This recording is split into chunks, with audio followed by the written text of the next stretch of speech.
Hello, this is the Harboring Light. I'm Mary. I give a conservative perspective about the world around me. So, I will provide email link, Substack, along with social media. And you enjoy and support my work, you want to support my work, that is, I will provide the Buy Me a Coffee link.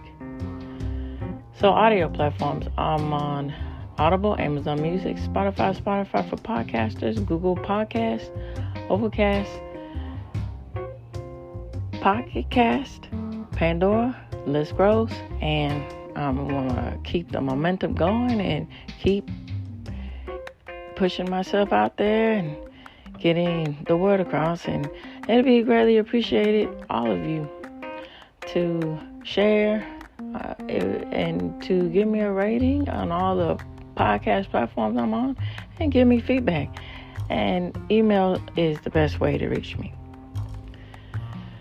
So this episode is about the musical artists that I think relate to,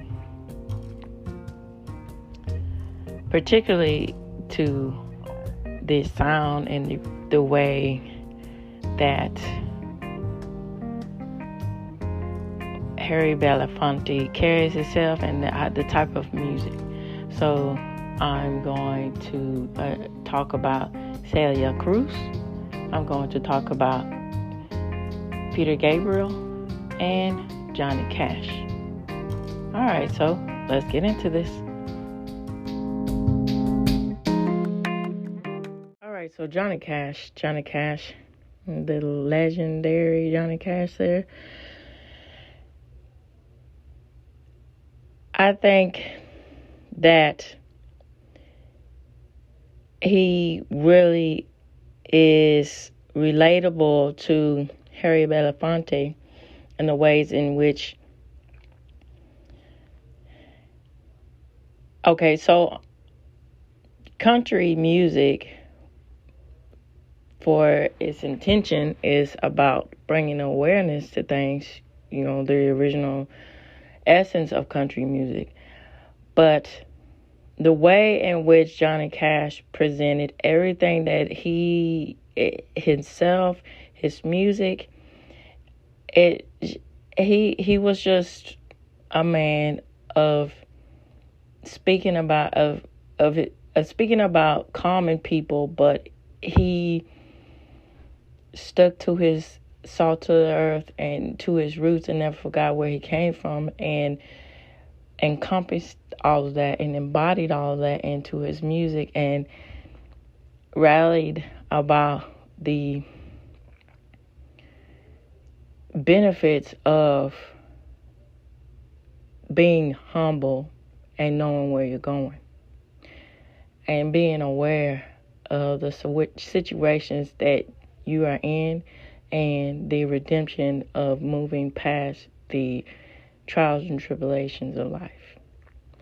All right, so here we go. I'm fixing to get ready to talk about this particular song. I think even relates more along the lines of the political nature of the Caribbean music styling that Harry Belafonte made noticeable and notable.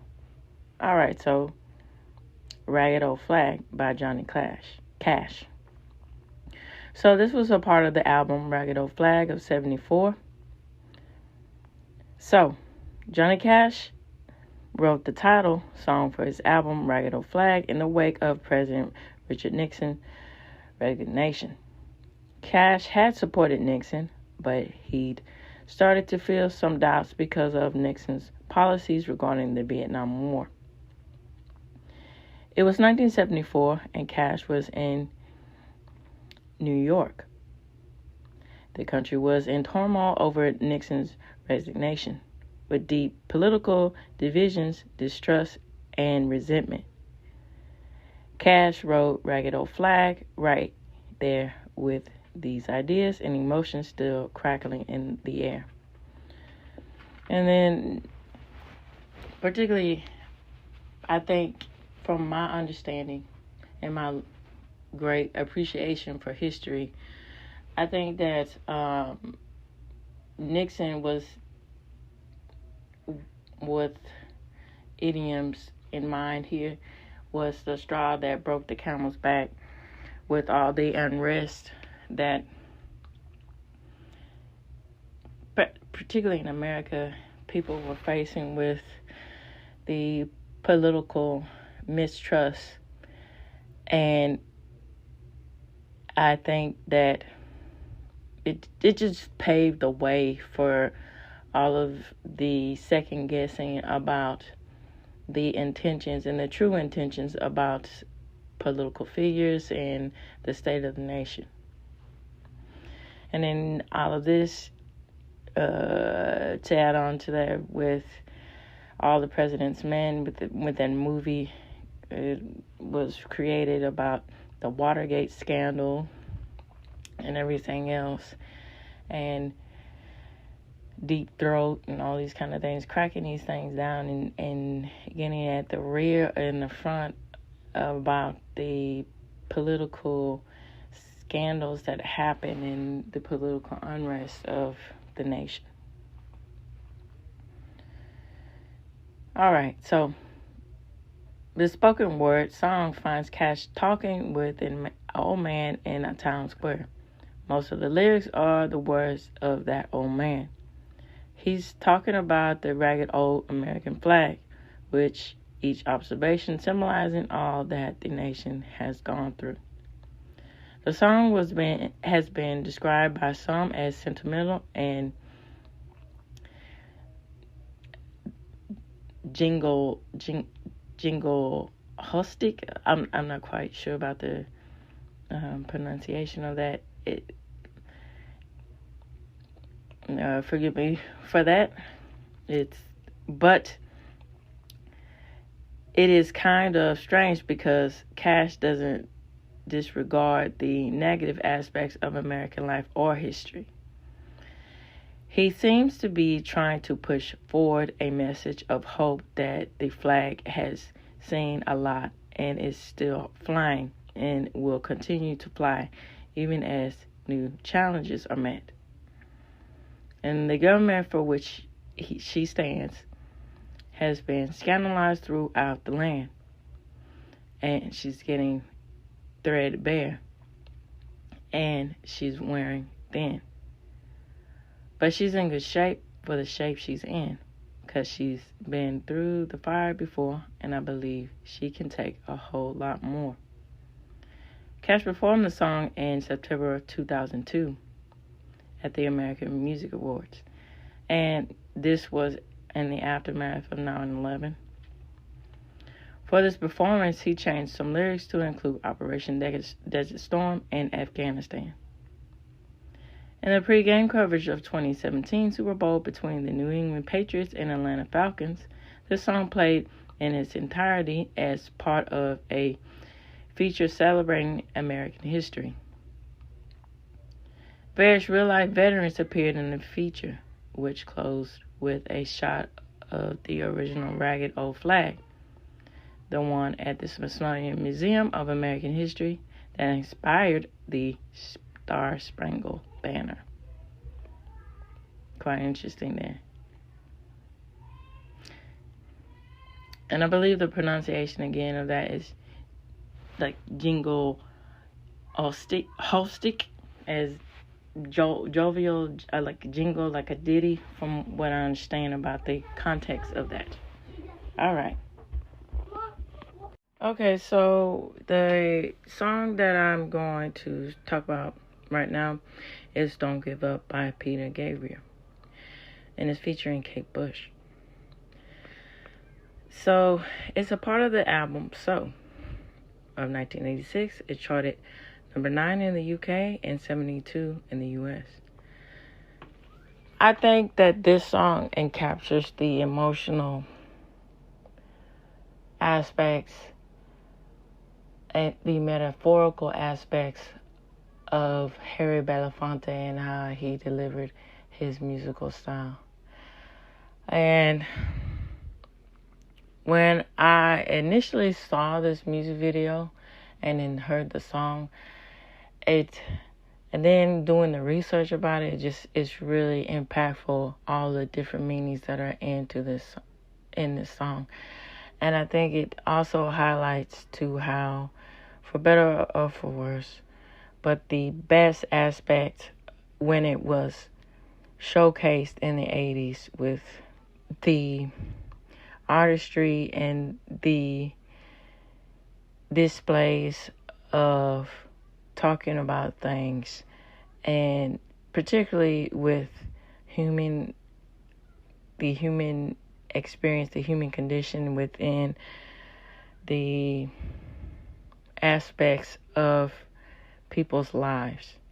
And I think Peter Gabriel and Kate Bush particularly, they have and had this ability to take the aspect of talking about the emotional elements that people face. But within the emotional elements that people face, they up the scale with art, and how they introduce it in a way that's more impactful to speak on the message of what they're saying in their songs. And also, when I get towards the end, I'm going to speak on, again, about Sinead O'Connor and the elements of that. And I think it's it reminds you of that there's hope within everything. And even when you're in your darkest plight, there's still a helping hand. And it's very reassuring when I get to the aspects of everything. So, here we go. Jill Gabriel, who was Peter Gabriel's wife at the time, told Songfacts, and this is the source that I am reading from, and I will include on Substack on Friday.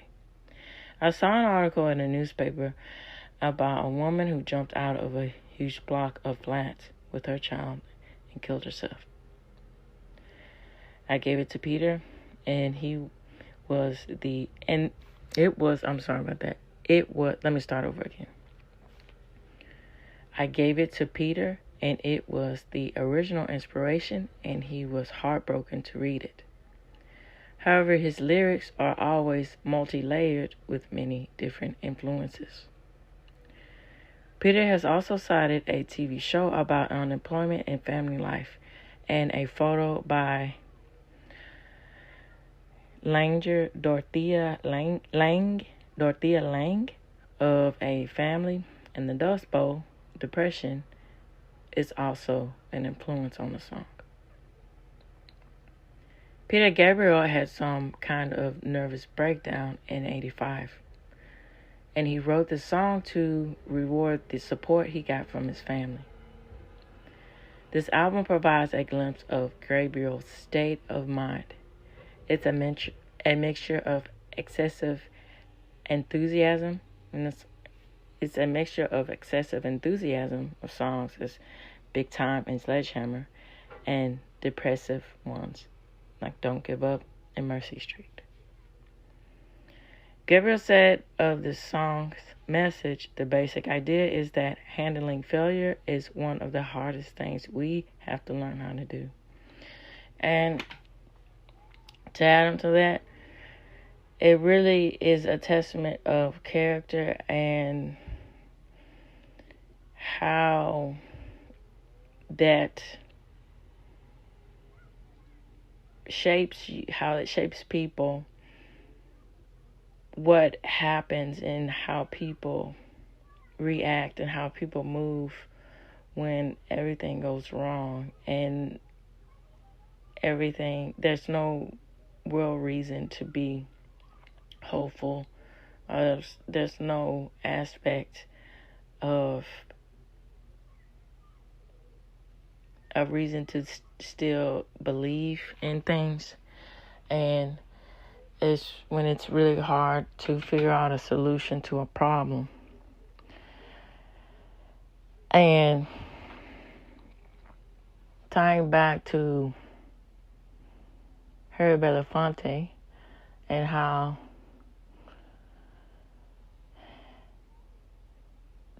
speaking on things like this, making things like this with the calypso sound and with highlighting the aspects of the Caribbean people and also with the aspects of his culture and his heritage, and saying this is what we know, this is what we see, and to come out of these things, this is how we cope with them, and one measure of a means to cope with them in a healthy way, I think, to delve in into all of these different situations that people are facing and that's going on, and these states of thinking and these states of emotions and everything else, and then all the aspects of trying to come to terms with everything. And it's really unique also bringing in the heritage of the Caribbean culture and talking about these things and giving and I think an open-ended discussion about it, and to where it can, other people who are of different cultures can relate to it. All right, so this is a debut with Kate Bush. It didn't start as a debut. Gabriel had to change the lyrics so they made sense for a man and a woman to sing them.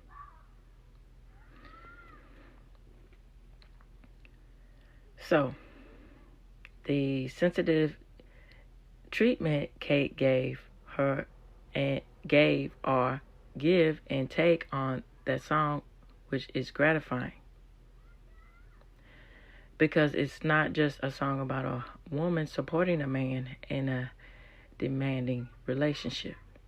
Gabriel told Span in 86, the chief thing dragging them down is unemployment, which is presently tearing the social fabric of Thatcher's England apart.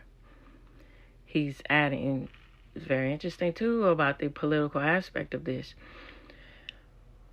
Again, tying back to Harry Belafonte and how he spoke on the aspects of that too.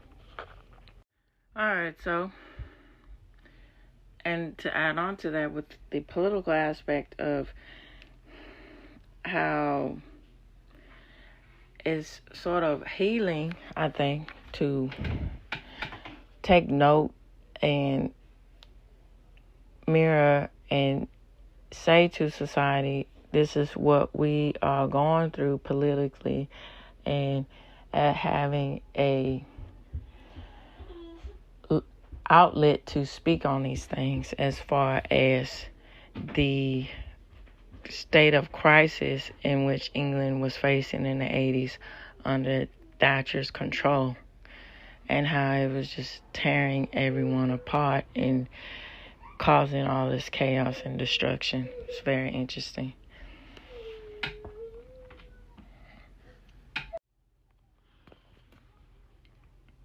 Okay, so 2 videos were made. one of the promos showed Bush and Gabriel in a loving embrace for the duration of the song. This version was directed by Kevin Godley and Lowell Cream, who made many classic videos, including Every Breath You Take by The Police. Godley recalled in a Q magazine of August 2008, there wasn't a sexual connotation, just one of mutual respect and support. But the song isn't sentimental or nostalgic. It's just incredibly moving. The other video, directed by Jim Blashfield, incorporated animation and other computer-generated effects. Gabriel was using a mix of live and electronic instruments at the time. On this track, he used a Yamaha CS80, Prophet 5, and Fairlight CMI synthesizer, along with the Land drum machine. Live instruments were Tony Levin on bass, David Rose on guitar, Manchu on drums, percussion, and Richard Tree on piano. Paul Cole, fresh out of Berklee College of Music and yet to release her first Paula Cole, got a big gig singing backup for Gabriel on his Secret World Live tour in 1993, where she sang this with him as a part of the show. 2 of the Italian shows were compiled into a concert film and album that was released in 1994, the year Cole issued her first album.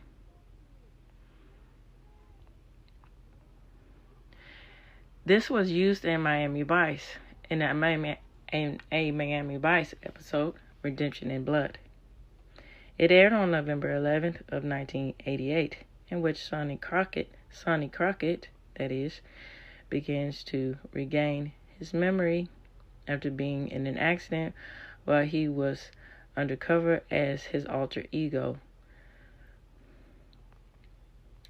Bush was not Gabriel's first choice, however, as their debut partner. Speaking to the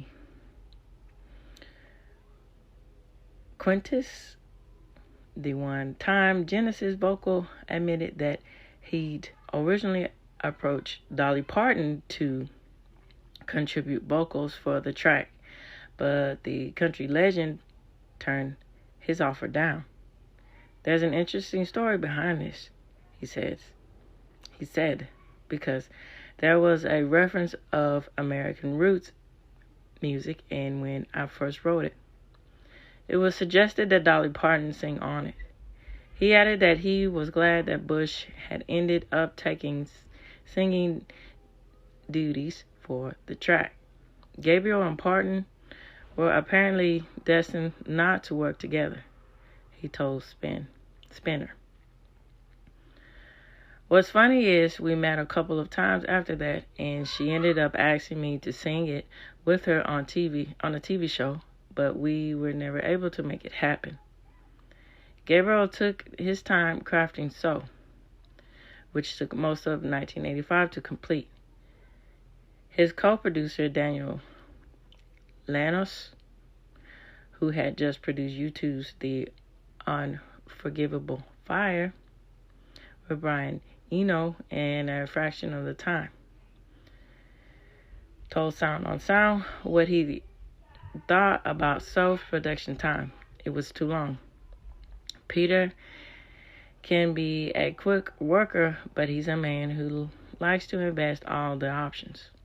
If you work with him, you have to be aware of that and not let yourself fall into the danger zone of considering so many things that you end up not making a good choice. This was also used in the TV shows Red Oaks, and the title of that episode, A Little Business Proposition of 2017, Cold Case, and the title of this episode was The Lost Soul of Herman Lester, 2004, that is. Kids Incorporated, Karate Kids of 1989, and these movies as the following: The Bone Collector in 1999, and Perfect Body of 97.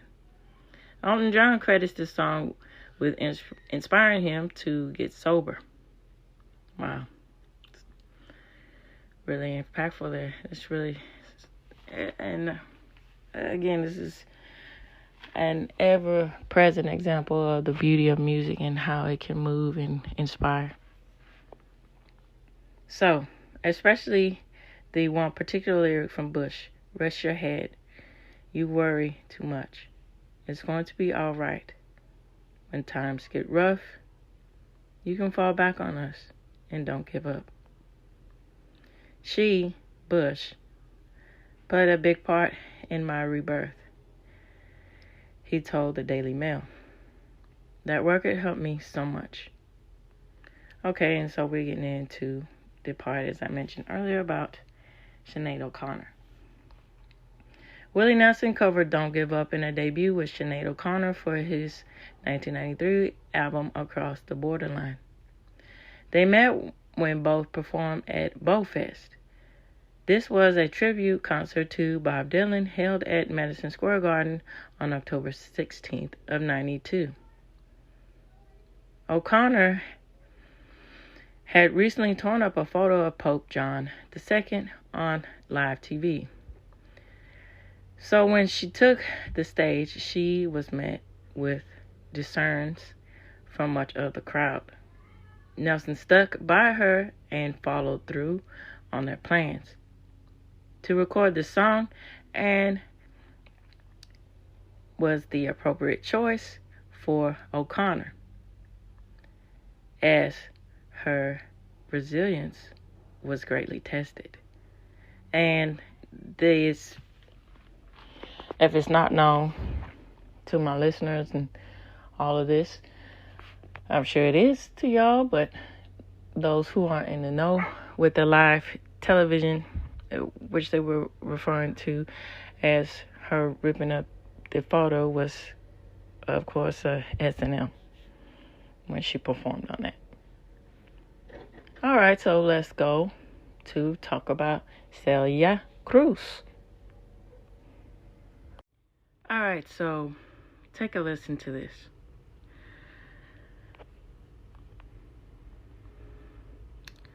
Todo aquel que piense que la vida es desigual tiene que saber que no es así, que la vida es una hermosa. Hay que vivirla. Todo aquel que piensa que está solo y que está mal tiene que saber que no es así, que en la vida no hay nadie solo, simplemente hay alguien. And this is what it's saying in English.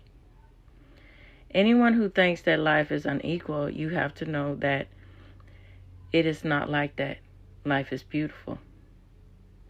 You have to live it. Anyone who thinks that they are alone and wrong, you have to know that it's not like that. That in life, there is no one alone. There's always someone. Okay, so that was some of the lyrics from Celia Cruz's La vida es una carnaval, which means life is a carnival. All right, so when the album from which this is from, she was only 73 at the time, 73 years young at the time. It's really interesting because these lyrics are especially in the context of the singer and the song when it was released. So it was a part of the album Mi Vida es Cantar of 1998. So my life is love. It became one of her most popular songs ever released. During hard times, it's reassuring to hear this reminder that life is beautiful. La vida es una hermosa. For someone who has lived through as much as she had by the time she sang this song with so much wisdom. So, let's get into this. And I'm going to give some background about it. So I'm saying 73 years young because she's had the aspect still of youth and seeing the brighter side of life, when unfortunately it's quite easy the older you get to have more pessimism and more disdain towards life, but she wanted to keep holding on to hope. And this also goes into the aspect of Harry Belafonte as far as the aspirations of hope and his songs, and tying this back to the political aspect of everything of what she experienced as far as immigrating out of Cuba and going to America and traveling and being a singer and holding on to the aspirations of making a better life for yourself. And these ties back into Harry Belafonte with the things of enduring to make one stronger, more resilient, better. All right, so let's get into her background. Celia Cruz was born in 1925 in Havana, Cuba. She began her career just as World War II was ending and the Cuban Revolution was beginning. And the aspects of that with socialism and the horrors and unimaginable aspects of it, everything. And then it's just sad when Americans, and particularly the aspect of what I'm focusing on with the Americans who have that aspect that socialism is good, not without really understanding the reality of what happens with socialism and why it's not beneficial to society. All right, so let's go on.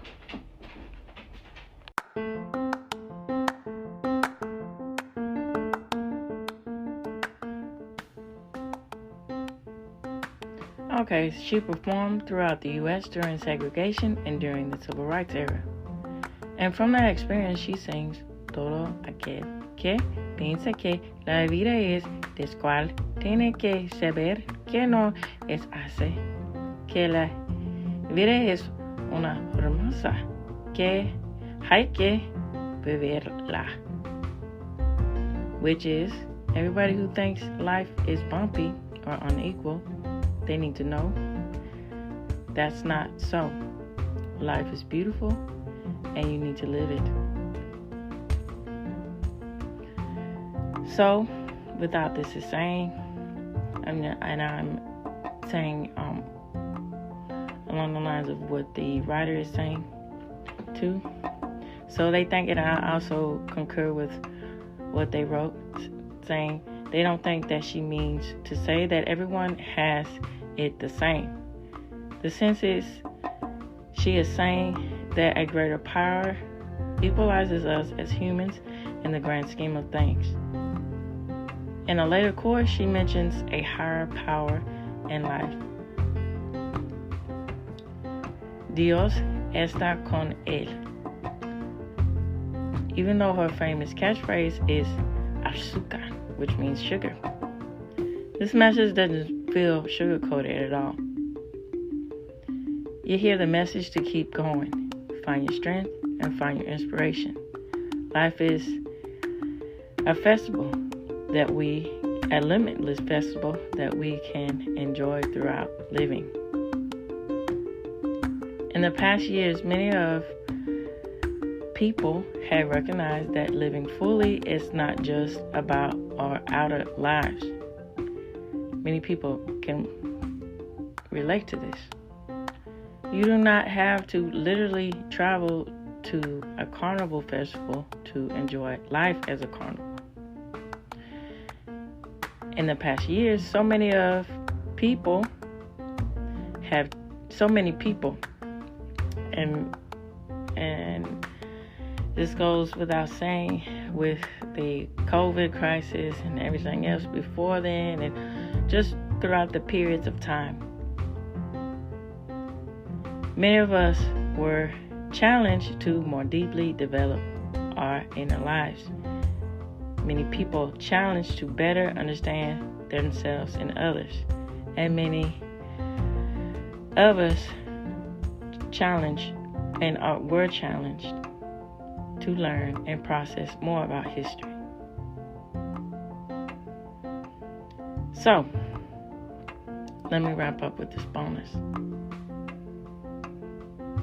So, Cuban American singer Camila Cabello released her single Bam Bam featuring Ed Sheeran. So, the interpretation is this.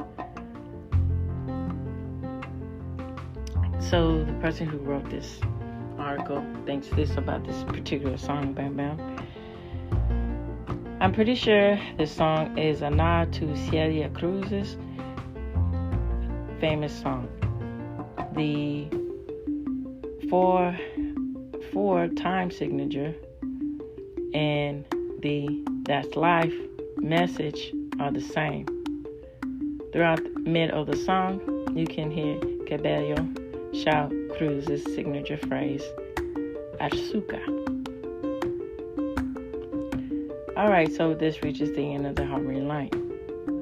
So on Friday, I'm going to go in depth about Belafonte's songs. Tune in, turn up, and definitely take care. Bye-bye now.